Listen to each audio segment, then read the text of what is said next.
전국의 수험생 여러분 반갑습니다. 김잼마입니다. 아침부터 시험 보느라 너무 고생 많았습니다. 여러분도 다 알다시피 코로나 때문에 좀 어려움이 있었겠지만 그래도 최선을 다한 여러분에게 먼저 박수 보내드리겠습니다. 오늘 시험지를 보면서 쌤도 가르치는 사람으로서 분석도 중요하지만 어떻게 하면 이러한 분석의 내용을 통해서 실질적으로 수험생들에게 도움을 좀 줄 수 있을까 하는 그런 고민을 좀 많이 했습니다.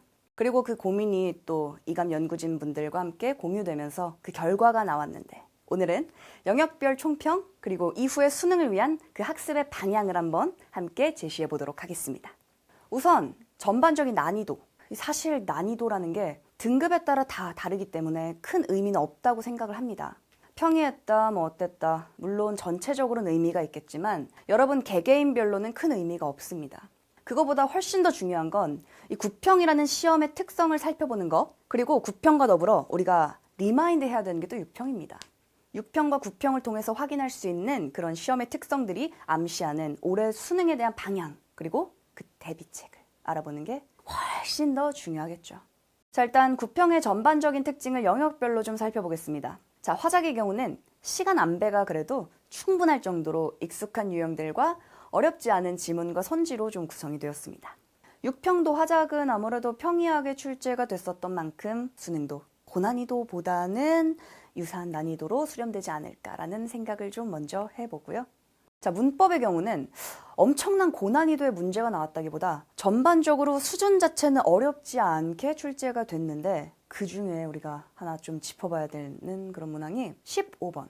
오답률이 조금 높을 것으로 예상이 좀 됩니다. 중세국어에서 얘들아 방점이라는 그 사전 지식을 요했다는 측면이 좀 내신과 상당히 흡사했고 아무래도 눈에 가장 좀 띄는 부분인데 특히나 이 방점을 활용해서 또 함정선지를 구성했다는 게 강약이라는 그 단어를 확인하지 않았으면 급하게 막 문제를 풀었다면 아마 여기서 실수했을 가능성이 좀 있겠습니다. 내년에 언어와 매체 그리고 화법과 작문 이렇게 영역이 또 분리되는 것을 감안해서 약간은 난이도를 좀 조절한 것 같기도 한데 수능에서는 그래도 이보다 좀 어렵게 출제될 가능성이 높을 것 같아요. 따라서 이번 시험의 문항들을 통해서 내가 암기해야 되는 그런 부분들의 개념 다시 한번 확인하고 넘어가는 시간을 반드시 가져야겠습니다. 자, 다음으로 문학에 대해서 좀 짚어보겠습니다. 고전 갈래로 묶여 있었던 38번, 39번 그 문제가 좀 어려웠을 것 같아. 특히 38번은 1번이랑 2번 선지 사이에서 고민을 좀 많이 했을 텐데 이렇게 평론이랑 같이 묶인 갈래복합의 문제 유형은 내가 강의에서도 가장 강조했던 포인트 중 하나였습니다. 왜냐? 이렇게 우리에게 익숙한 고전 시가인 만응이 출제되었음에도 체감 난이도가 높고 오답률이 높을 것으로 예상되는 이유는 이 평론이나 아니면 이제 보기가 대신할 수도 있겠지? 이런 평론을 통해 작품을 다른 각도에서 해석하게끔 만들고 게다가 선택지가 딱 떨어지는 그런 느낌이 아니라 추상적인 그런 선지를 판단하는 능력까지도 우리에게 요구했기 때문에 학생들의 체감 난이도가 높을 수밖에 없지 않았나.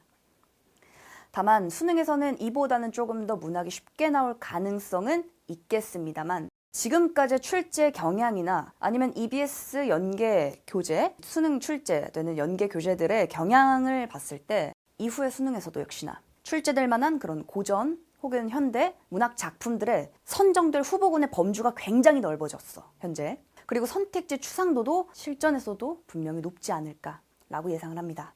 따라서 우리가 EBS 연계가 된다고 하더라도 이 연계 작품에 접근하는 방식, 그리고 보기나 평론이 등장했을 때 이것을 묶어서 작품을 해석을 하고 그리고 선택지를 판단하는 그 방법들을 반복적으로 수능의 그날까지 계속해서 익혀야 하겠습니다. 마지막으로 독서 한번 볼까? 일단 주제 통합형으로 역시나 가와 나라는 예술 지문이 또 등장한 것으로 봐서 수능에 출제될 것을 염두에 둬야겠습니다. 근데 내용은 어렵지 않았지. 다만 독서에서도 37번 문항이랑 27번 문항이 조금 까다롭게 출제가 되지 않았을까 싶은데 이번에 출제된 독서 지문들의 공통점을 좀 짚어본다면 여기 중요해. 지문의 경우는 독해 깊이는 조금 얕은 편이었던 반면 선택지에서 고민을 하는 시간이 조금 길었을 거야.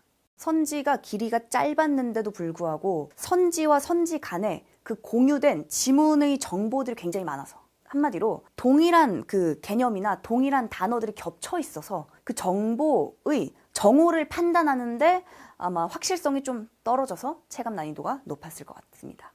이번 구평은 기존의 기출들에 비해서 지문 독해 이해의 깊이는 얕았지 분명. 그 이유를 보면 개념 하나를 심층적으로 끝까지 끌고 가기보다는 이제 하나의 개념을 분산적인 정보를 줌으로써 이 정보를 분류하는 식의 구성이었기 때문입니다.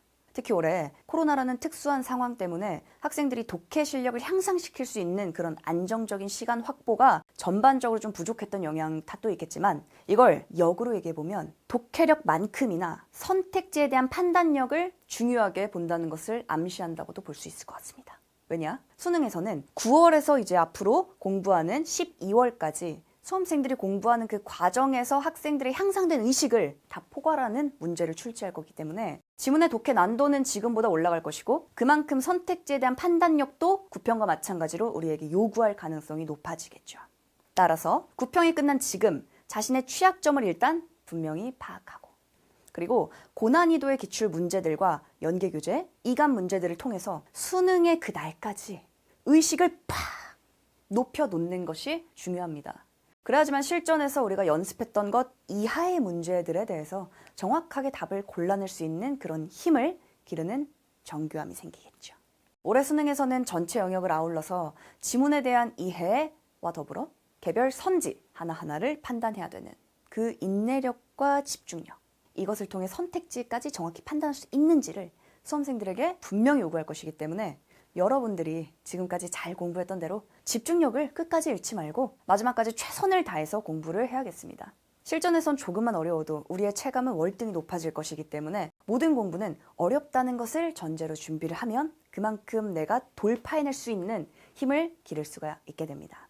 쌤도 끝까지 같이 달릴 테니까 여러분의 그 여정 끝에서 우리 빛나는 12월을 맞이하길 응원하겠습니다.